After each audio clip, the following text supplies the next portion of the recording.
Welcome back to the Drive channel, and it's that time of the year again where I go over the cars that I own in my fleet, and I talk a little bit about what each car cost me. Then I'll add it all up, and that way you can get an idea of what it's like to own several cars, 5 cars now, over the course of 1 year.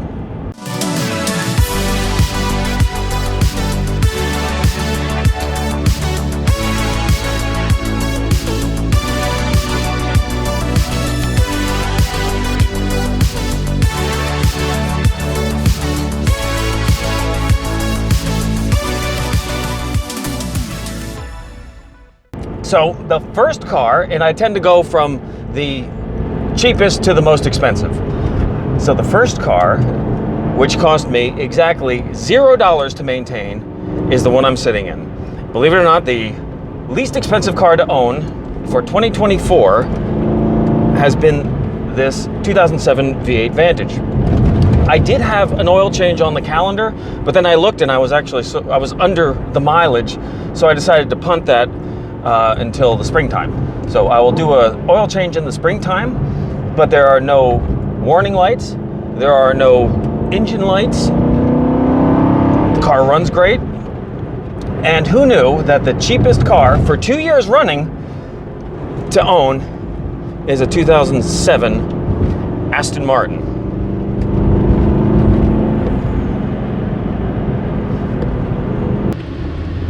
So the next least expensive car that I had this year was this Land Rover.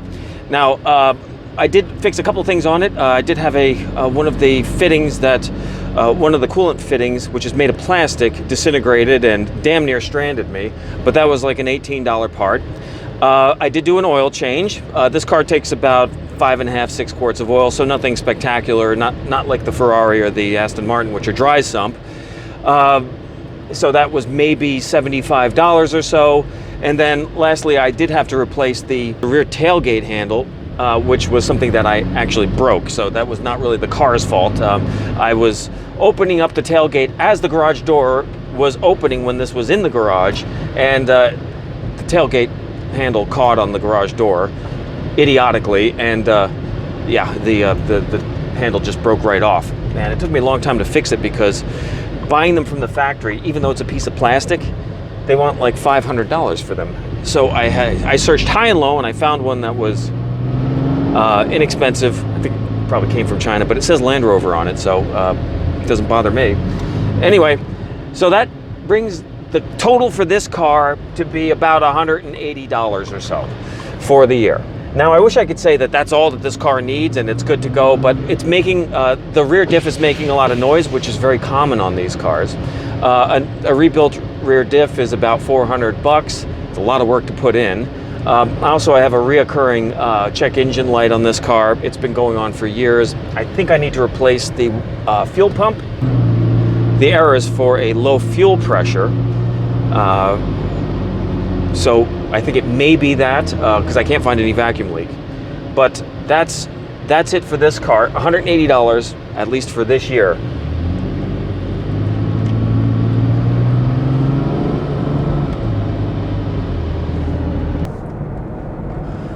All right, so now we're on to the expensive cars. So the third most expensive car is the Jag this year. So I replaced the lowers in the front, which consist of 2 separate parts. So you have a front left lower and a rear left lower. So that was a bit of money there. And then there was the air conditioning compressor, which had broken, I think, the previous year. Here is the new compressor. And so we're going to install that one hopefully today or over the next couple of days. And yeah, so there it is. There's the brand new compressor. And there it is. Okay, so I fast forwarded quite a bit. That's the old compressor. It's out. The new one is in and the car is on the ground. So now the next step is to charge the system. All right, so the first can's going in.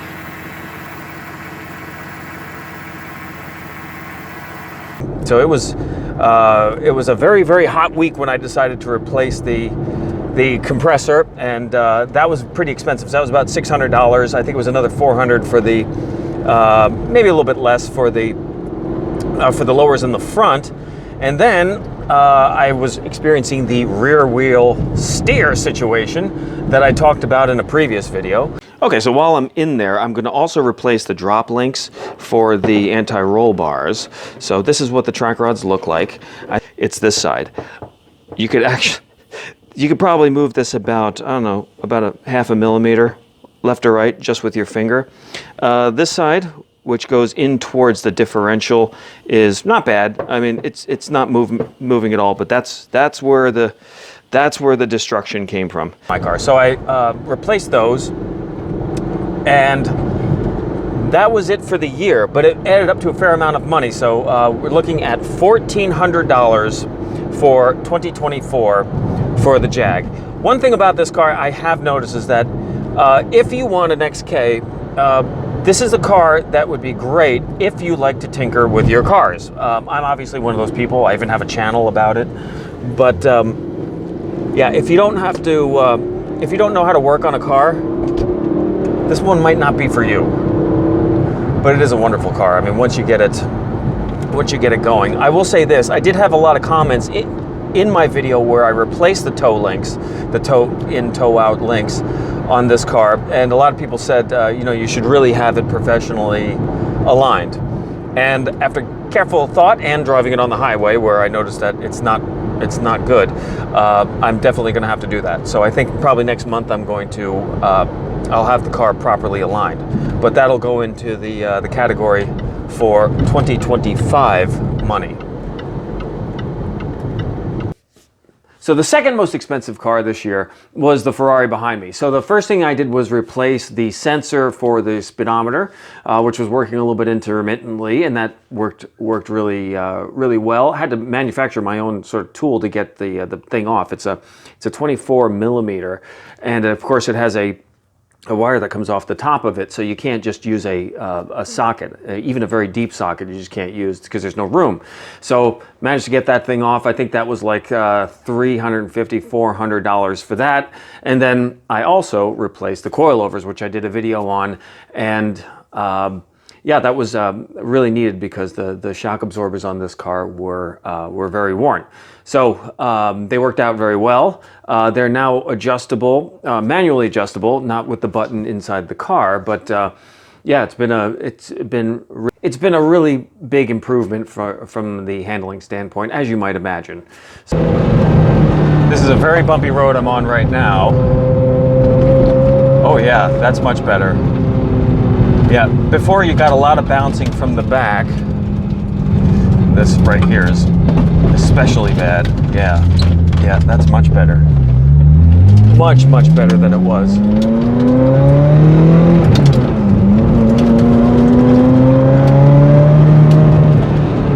Next year, not a huge amount planned for the car, other than just putting in fixing the pop-up headlights, which hopefully I can do so fairly cheaply. I have to install the oil temperature gauge because right now I have two oil pressure gauges, because when I did the conversion, you have an oil pressure gauge in the dash, in the center console, and then there's one also in the instrument pod when you convert away from the gear indicator. So you get an extra gauge, and that gauge is the oil temperature, but that goes down in the console, and then inside the instrument pod, that's actually where the oil pressure goes. So I just haven't done the wiring. I hate working under the dash. It's such a pain to just contort yourself to fit underneath the dash, and then of course you're working really up close. It's impossible to see anything, so that's pretty much why I've been avoiding it. Also, it doesn't make the car go, so I can still drive around, and it doesn't really matter whether I have an oil temperature. I've never actually even had a car. Well, actually, that's not true. I had the only car I ever had with an oil temperature gauge was my 911, and with a 911, because it was air cooled, that's about the only thing that you can gauge. You know, is the temperature of the oil. So and oil pressure, of course. So yeah, that's my second most expensive car this year. And last but not least, the most expensive car for me this year was probably the least valuable, and that is this 1992 525i Touring. And the reason is, for the great expense is when I bought the car, I immediately had to do a bunch of things for it. Gaskets were falling off. It needed floor mats. The floor mats were balled up into a nice tight little ball and jammed underneath the pedals. And so I spent, and then it needed shock absorbers. The shock absorbers were completely shot on this car. So I quickly spent maybe $500 after buying the car within a month, let's say. And then I was driving the car, absolutely enjoying it. And on my way to work one day, the transmission totally grenaded. This car actually has, and I was surprised to find this out, but the 5 Series and some 3 Series models in the 1990s actually had a GM transmission. This was one of those cars, and it was made by GM France, I believe. But the transmission on this one completely grenaded, and I was just about to head overseas when this happened, so I actually had it towed to the dealership.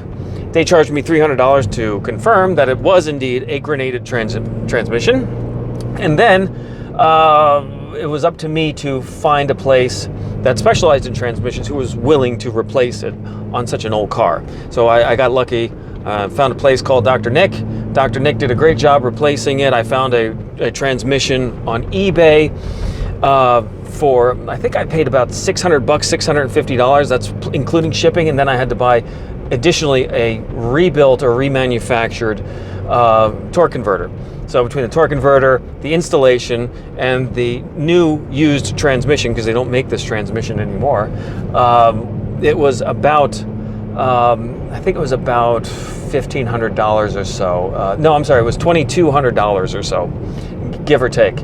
So that brings the grand total for this car to just over $3,000 for this year. So that's, now to be fair, the car really, it's not really the car's fault so much. Transmissions don't blow up on cars very often. So, you know, God willing, this transmission will last a really long time. I think, well, they claim that it came from a car with 87,000 miles on it. I don't necessarily believe that. There's no way for me to confirm that. But the seller claimed that it had 87,000 miles on it, so we'll see. But in the meantime, the car is shifting great, and one of the things that I was really surprised about when I bought this car was that I was not expecting it to charm me as much as it has, and I have really been enjoying driving it. And here we are on a beautiful day, very, very cold, and it's there are no check engine lights. Why? Because this is an old car with an OBD1, not an OBD2. So there are not too many check engine lights. There are still things that the car needs. I do want to get the wheels redone, those OZ wheels, because they're really just part of the car, and they should be preserved, just like the car should be preserved. So that brings the grand total for the whole year to $6,300. So for 5 cars. By the way, that doesn't include the purchase price of this car, because I don't include purchase prices.